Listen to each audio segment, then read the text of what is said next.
Yo guys, Boss Jobs nga pala nagbabalik para sa panibagong nating update kay Nightcross. So papakita ko lang sa inyo guys yung kanilang event. And syempre papakita ko na rin sa inyo kung ano ba yung mga bagong update dito kay Nightcross. Pero bago yun guys, panoorin nyo muna ang ating intro.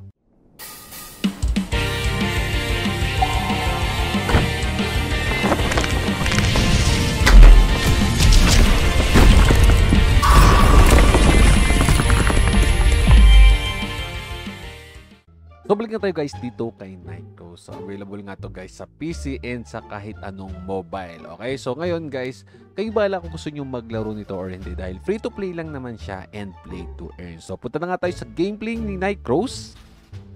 So dito tayo guys sa Nightcross and mapapansin nyo dito guys, eto, may makukuha kayong ganito. Ayan, so ito event yan. Pwede nating i-craft yan kasi crafting materials yan guys. Ngayon pupunta tayo dito sa crafting material, sa specialized craft. Okay? Pagpunta sa specialized craft guys, makikita nyo discipline, escalation, wisdom, prosperity. And ngayon, kagaya ko sa escalation ako, di ba? So sa escalation, pag check nyo sa event crafting, makikita nyo dito yung secret chest. Okay? So ito siya. So itong secret chest guys, pag nag-craft kayo niyan, kailangan nyo ng 5 pirasong Saint Holy. So yung Saint Holy guys, malulot nyo sila sa kahit anong map ngayon. So ngayon, ano bang effect ng Saint Holy or Secret Chest? So sa collect, pupunta tayo and sa event. So ayan guys, pag nabuo mo to, ayan. So ito yung dating, yung codex, alam natin to, mas kilala natin codex. Ngayon, collection lang. Pag nabuo natin to, meron tayong XP gain na 10% for 60 days. Okay? So 60 days na lang to dahil event nga to, event collection lang to. So pababa na pababa. Ngayon guys, ito yung sabi ko sa inyo, priority nyo makuha muna, XP gain. Kasi sobrang hirap magpa-level dito. Next nyo yung gold gain.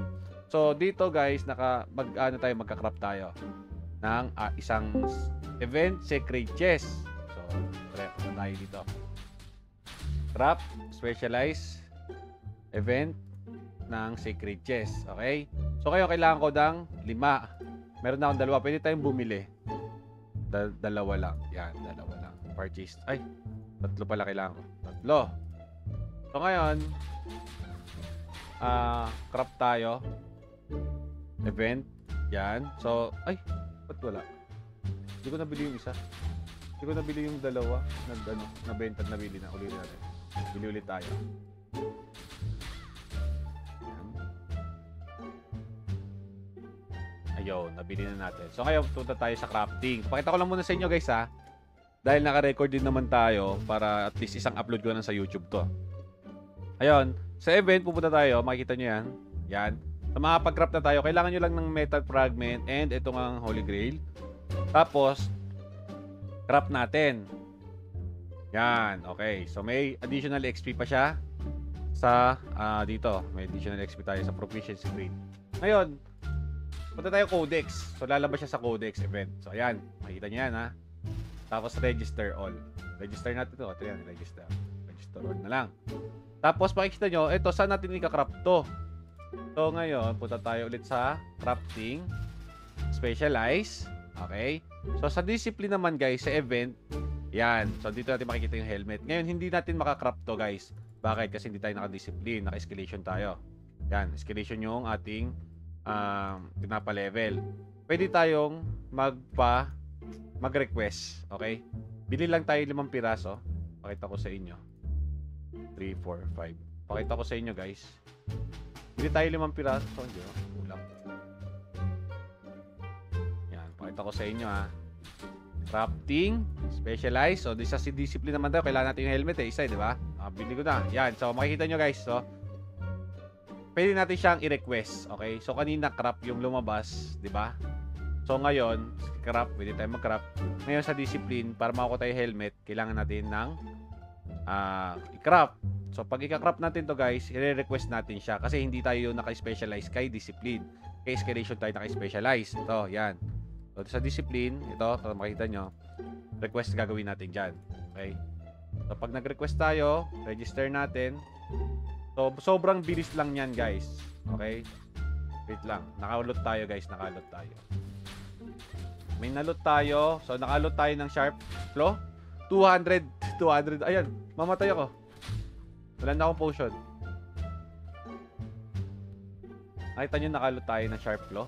Napakaswerte naman natin. Sell 233. Yun guys, nakalot tayo. So, register natin. Bili tayo potion. Ngayon, saan natin makukuha yung ating kinrap? So, ba't di pa napasok? Punta tayo sa request. Yan. So, makikita nyo dito, mayroon tayong request na isa. Ayan, send request. So, hintayin na lang natin may mag-crop niyan. Okay? So, ganun lang siya kasimple. So, ngayon guys, tapos na yung request natin. Ayan, nakita nyo? Request at na-approve na. Ayan guys, pwede natin siya i-receive. So, receive natin yung sa helmet. Tapos balik tayo dito, codex. Ayan. Sa event. So, meron na tayong helmet. So, kailangan na lang natin 1, 2, 3. Tatlo na lang, no? Tatlo na lang. Pero dito, kailangan nyo naman i-plus 1. So, sabi nila mahirap daw mag-plus 1 guys, pero hindi natin sigurado. So, ngayon, i-register ko na lang ito muna para kompleto na yung sa taas natin. Ayan. So, pag nakompleto ko itong 8 to guys, 8 kasi, di ba? 8. Pag nakompleto ko yung 8 yan, magkakaroon tayo XP gain 10%. So, guys, yung XP gain 10%, malaking bagay yun dahil para kayong naka-potion na low stimulant. So, itong low stimulant guys, nag-gain kasi tayo dito ng XP ng 10% for 30 minutes. So, isipin nyo para kang naka-buff na nun. Diba? Tapos, ano pa ba yung isa pang event kay Nightcrows? So, punta naman tayo dito sa ating dungeon. Yan. So, meron sila guys ngayong event kay Land of Prosperity and Forest Training. So, anong event meron dito? So, guys, kay Forest Training, mas mataas ang drop rate ngayon. Ayan. So, may drop rate tayo dyan. Mas maganda yung bigayan. Tapos, kay Land of Prosperity, guys, yung gold naman. Okay? So, may increase ng gold gain dito. So, kayo bahala kung gusto nyo dito guys mag-ubos ng oras. Pero ang tip ko sa inyo guys, pag nag-forest training kayo, unahin nyo agad kung kaya nyo sa level 50.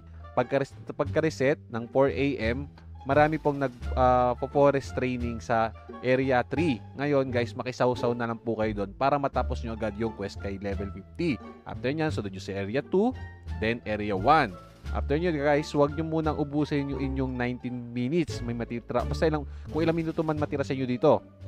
Bakit?